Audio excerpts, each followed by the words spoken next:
Les dépendances. Qu'est-ce que c'est? Ben, pour garder ça simple, c'est un attachement nocif à une substance ou même à un comportement. L'addiction, c'est un problème parce que ça prend trop de place dans la vie de ceux qui en souffrent, même au point d'affecter son entourage. Souvent, quand on pense aux dépendances, on pense automatiquement aux drogues. Évidemment, la dépendance aux drogues, ça existe, mais c'est pas que ça. Une dépendance, c'est une consommation problématique d'à peu près n'importe quoi. C'est maintenant l'heure du grand quiz des dépendances! Aujourd'hui, je vais vous présenter 4 participants et vous devrez deviner lesquels semblent démontrer des comportements addictifs! C'est parti! Moi, ce que j'aime le plus au monde, c'est la course à pied.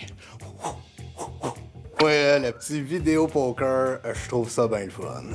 Ouais, mais on en fait toute de la poudre au resto, là. Faut bien passer au travers du chiffre. Ben non, je vais pas au magasin tous les jours. Mais si on compte le magasinage en ligne, j'imagine qu'on peut dire oui. Ben, si je saute une journée, c'est sûr que ça paraît sur mon humeur. J'en parle pas vraiment avec mes proches, ils me jugeraient, mais tu sais, c'est correct là, je me gère. Si vous avez répondu que les 4 participants manifestent des comportements de dépendance potentielle, bravo, vous avez vu venir mon punch. Puis les autres, regardez le segment encore. Addiction. Ça vient du latin addictus, qui est une ancienne coutume de la Rome antique.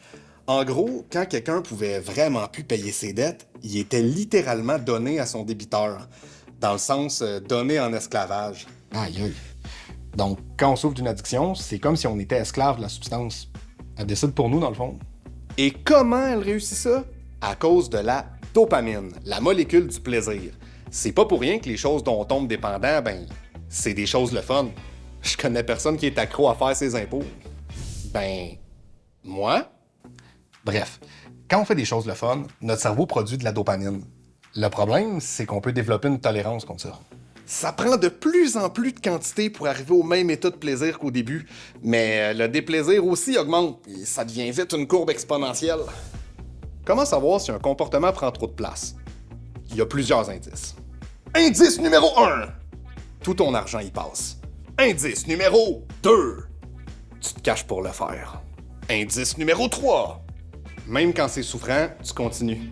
Indice numéro 4! Le comportement empiète sur tes besoins primaires. Manger, dormir, etc. Franchement, faut-tu être mou pour tomber dépendant? Hey, moi, j'ai arrêté de fumer en 74, puis ça m'a rien que pris un petit peu de volonté. Pour ton information, mon oncle, c'est plus compliqué que ça. Ça prend un soutien moral, psychologique, puis plus encore. En tout cas, les gens accros aux substances, c'est des tout croches.